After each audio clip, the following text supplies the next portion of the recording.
But as far as this unwanted program, I'm not accepting. I was trying to make it lighthearted. Look at the tone that you took it in. I was trying to have fun. What I was going to say before you decided to go on this rant is I always think of you when I think of drop boxes because of that line to Michael Hayes in the promo in '89. And you look like an explosion in a Salvation Army drop box. No, I don't think that was it.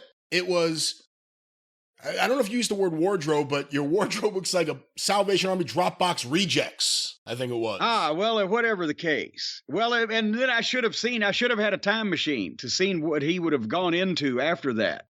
He looks like Red Fox's drunk uncle at a fucking bachelor party. Notwithstanding your issues at the time with the Freebirds outside of Terry Gordy. I always thought that was an interesting segment because it gave you a lot, but it didn't give you too much. Actually, it didn't give you that much at all, but it made you want more, and more never came. But you and Michael Hayes jousting on the mic was something people always wanted. And by the way, that sounded like you were trying to write song lyrics there. You wanted more, but more never came. If you notice, you've been singing more on the show. You now rap on the show. I feel like this show's getting more musical by the moment. Well, wrestling's not helping us out any, so we got to branch out into other forms of entertainment. Man, let me get away from anything related to actual music. Let me talk about Michael Hayes here. Yeah. So you and Michael Hayes jousting was something that people always wanted, and we only got it at one time briefly. Do you wish you would have done more, or do you think it was good just because it was that one time? It would have been great if we could have done some kind of proper program with the original Freebirds. I would have loved it.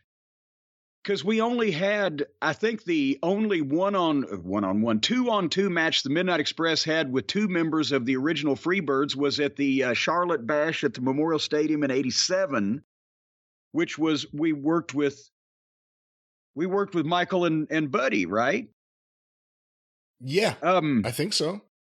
And then there was a 4-team elimination match on Easter Sunday, 1985 in Houston, Texas, Sam Houston Coliseum. It was the Midnight Express, the Rock and Roll Express, the Dirty White Boys, and the Freebirds. It was Gordy and Roberts in the ring and Michael on the floor, as most of the time anybody who was booking or working with them picked it that way. And, they got eliminated it was a 4-team elimination match, each team for himself, not an 8-man tag. And the Freebirds got eliminated, I think, by disqualification when Gordy went crazy. But we never, and then, we had a bunch of matches, tags and 6-mans with Michael and Jimmy and Gordy, Jimmy Garvin. But then that was somewhat of a program, and we did, some promos and angles. But that's when we were baby faces that summer of '89. WCW, Turner had taken over. Houses were the shits.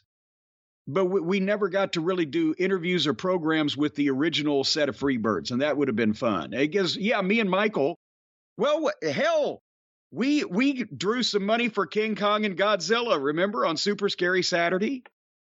That clip is out there that clip's out there on YouTube. We come into the studios at Techwood Drive one day to do the Saturday night TBS show. And they came up and they said, hey, Grandpa Al Lewis, the actual Grandpa Munster, was hosting their Super Scary Saturday horror movie feature at the time.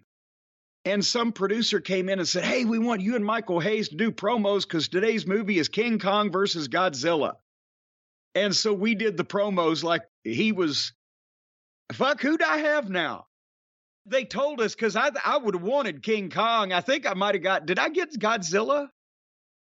I can't remember now, but we did promos like we were their manager.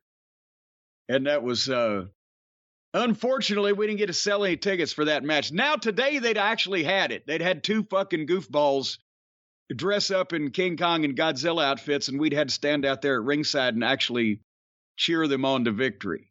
But we just did 3 minutes and then they showed the movie. When you watch some of the classic Godzilla films, how would you rank his work rate?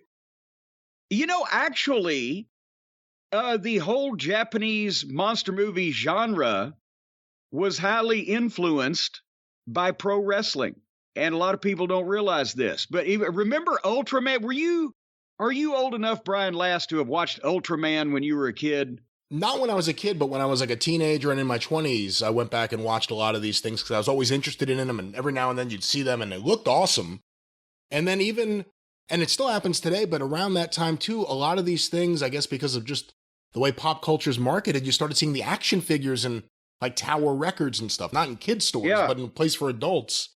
So I was very aware of it. Well, I actually got to watch Ultraman probably about a year before I actually found wrestling. And I thought, oh, it's cool, Ultraman, besides the ray beam that he shot out of his wrist and blah, blah, blah. He's hitting the Japanese movie monsters with wrestling moves, including the Baba Chop, but I didn't realize it then. And then later on when I saw wrestling and then started getting more of it made sense. But if you go back in some of the 60s and 70s, especially Japanese monster movies, they're using wrestling moves. Kevin Von Erich has claimed, and it's not completely ridiculous. I'd have to figure out the time frame. But he claimed at one point in an interview I read, I believe, that Godzilla used a claw in a film because of how over Fritz was in Japan. And it sounds so preposterous. However, it's not completely ridiculous. Yeah. Because of the wrestling was on network TV in Japan. And I've just said, go back and watch some, especially the late 60s, early 70s stuff. They're using wrestling moves. So they were watching.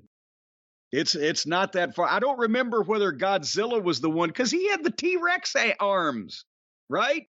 Yeah. Could it have been another monster that used the claw? Because there was there was Mothra, there was Ghidorah, there was Megalomaniac. I can't remember all the names of those monsters. Mechagodzilla. And his manager, Megalomaniac. Do you remember Godzilla's son? Son of Godzilla? Godzuki, wasn't that it? What? I think it was Godzuki. Gadzooks. I can't believe they would do something like that.